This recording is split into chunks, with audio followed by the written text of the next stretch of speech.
Alors les styles de caractère. Je vais ici mettre en italique un mot. Je le sélectionne. Je vais dans la palette texte style de caractère. Ah oui, d'abord texte caractère pour le rendre italique vraiment. D'abord menu texte caractère. À la place de Garamond Pro Regular, je mets Garamond Pro italique. Voilà. Et au départ de ce mot qui est sélectionné, je vais créer un nouveau style de caractère dans la palette des styles de caractère. Et je vais l'appeler italique. Remarquez que le style que je crée ici, la seule chose qui l'indique, c'est que c'est italique. Il n'y a pas l'indication de la police, du corps, quoi que ce soit. Donc quand je vais l'appliquer sur des mots, quel que soit le style de paragraphe, si la police utilisée a la variante italique, ça va transformer le mot en italique. Donc je peux tester.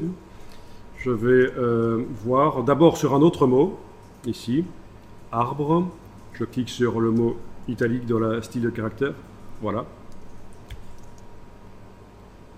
Essayons sur un titre. Et si on veut par exemple que dans un texte, le mot aussi... Alors, italique, ben ça marche sur les titres aussi, puisque la police que j'ai utilisée pour les sous-titres, elle a la variante italique, donc ça fonctionne. Est-ce que la police utilisée dans les grands titres a la variante italique aussi? Peut-être. Certainement. Non, elle l'a pas. Regardez ce qui se passe. C'est souligné en rose. Quand vous voyez du rose comme ça, ça veut dire que la police de caractère n'est pas installée sur l'ordinateur ou la variante n'existe pas. Et ça, ça a été une révolution de InDesign. Et pour la première fois, on a pu ouvrir des documents malgré que les polices n'étaient pas installées sur l'ordinateur et même modifier le texte en attendant que la police soit disponible. Alors cette chose, ces soulignements roses peuvent être ennuyeux. On peut les masquer. C'est dans les préférences composition, édition, préférence, composition, police substituée. OK. Et voilà, vous ne voyez plus les soulignements roses, même si la police n'est pas disponible, mais je ne conseille pas de le faire.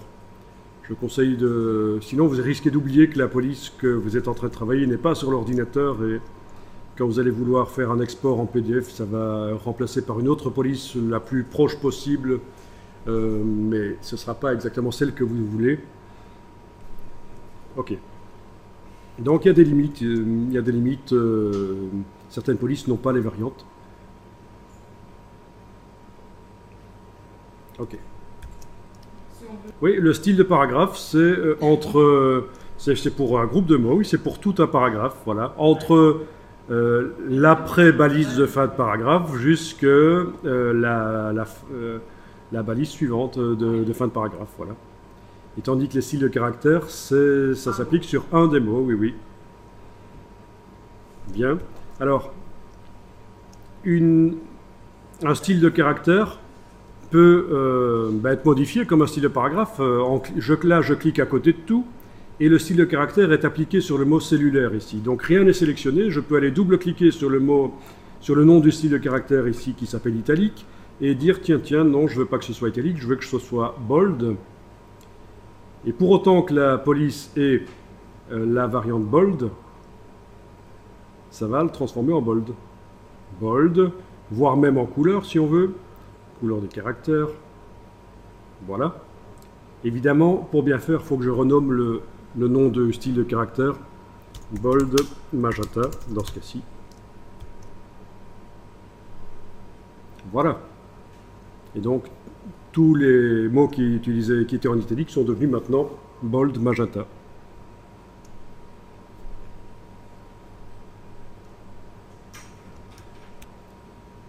Et donc il y avait une question, c'était est-ce qu'on peut appliquer le style de caractère sur un mot particulier comme le mot arbre?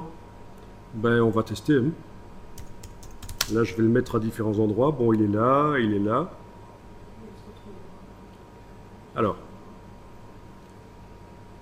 édition, rechercher, remplacer. Rechercher quoi? Rechercher le mot arbre. Remplacer par quoi? Alors, je vais devoir jeter ceci et ceci, vous voyez, ça n'a plus rien à voir. Donc, je recherche le style de caractère quelconque, sans limiter ça à un style de paragraphe. Mais je pourrais limiter ça au style paragraphe corps du texte, mais je ne le fais pas ici, ça va être pour les titres aussi. Et je remplace par style de caractère, bold magenta. OK. Tout remplacé. Il en a trouvé 39. OK. Et voilà. Alors, il y a juste que, forcément, il faut penser à tout.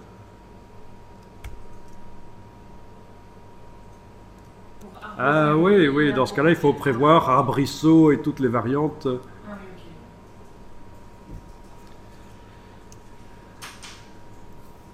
Bon, maintenant, il y a le style grep.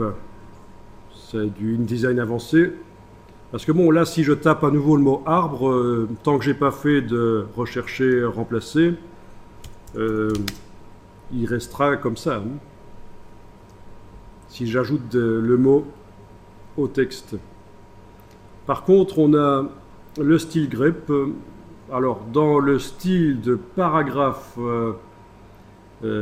corps du texte français, j'ai la possibilité d'aller imbriquer un style de caractère, notamment bold magenta, et dire qu'il va agir. Non, c'est pas ça. Ça, c'est le style imbriqué, c'est pour autre chose. Je me trompe, excusez-moi.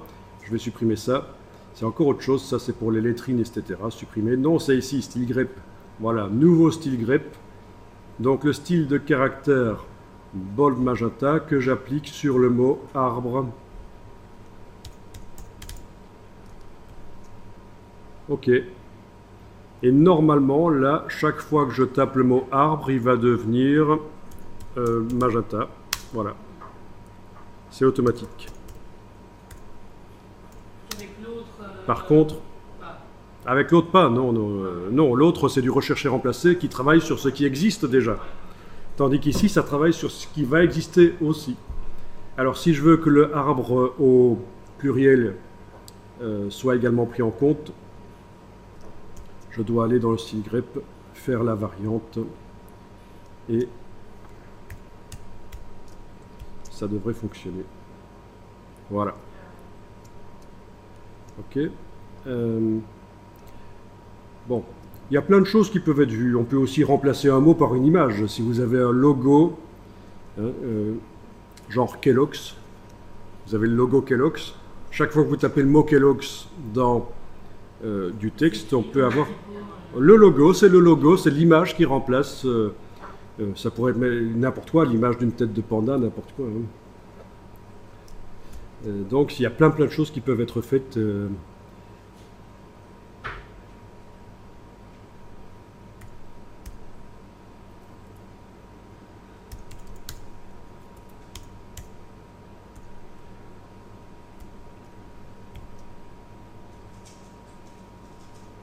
Bon, je vous avais montré avec les renards, hein, renardo, renarde, etc.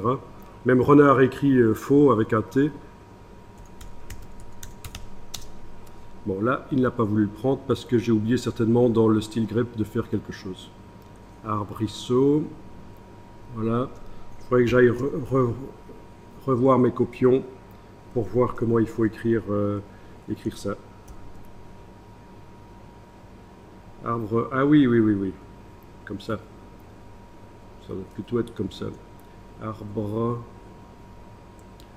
À mon avis, ça va être comme ça. Bon, mais sans mes copions, j'ai un peu de difficulté pour y arriver avec le style grep. Je ne connais pas la chose par cœur.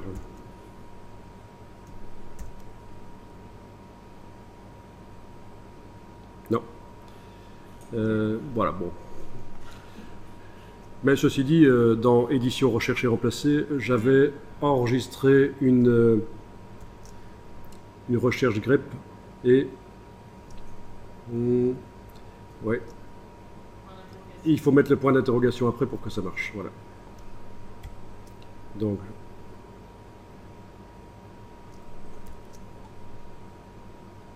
c'est pas une slash, c'est un point d'interrogation.